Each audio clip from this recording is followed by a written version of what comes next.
Assalamualaikum warahmatullahi wabarakatuh. Kembali lagi bersama saya WHB37 channel ya. Nah, kali ini saya kedapatan motor Beat lama ya, ataupun Beat karbu ya, dengan permasalahan yaitu motornya ini loss kompresi ya, ataupun kehilangan kompresi ya. Jadi buat kalian semua yang ingin mengetahui bagaimana cara mengetahui ya, kok bisa gitu dibilang loss kompresi ya, dan di sini saya akan menjelaskan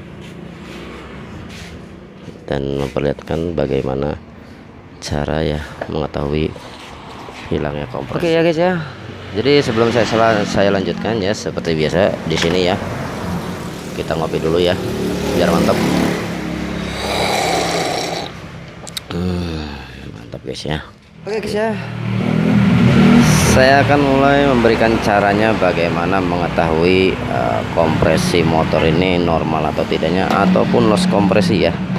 Dan di sini kebenaran saya kedapatan motor loss kompresi ya.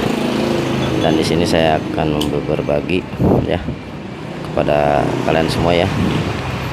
Jadi biar tahu ya, dan mengerti dan paham ya bahwa motor ini loss kompresi ya.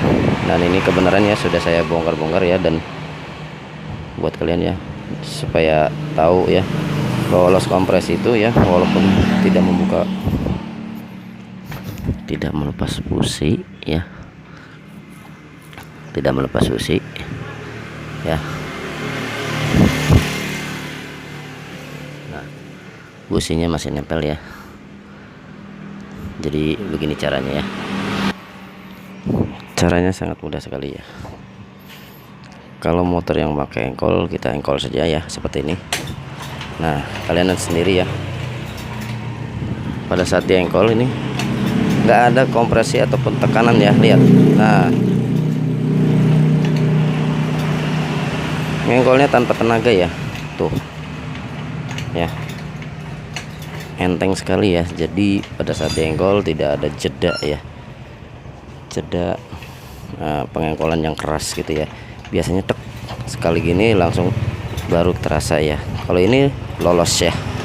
Nah, ini yang disebutnya loss kompresi ya. Oke ya, paham ya. Mudah-mudahan apa yang saya sudah berikan ini dipahami dan dimengerti buat semuanya. Oke, itu saja dari saya ucapkan banyak terima kasih. Semoga bermanfaat, dan assalamualaikum warahmatullahi wabarakatuh.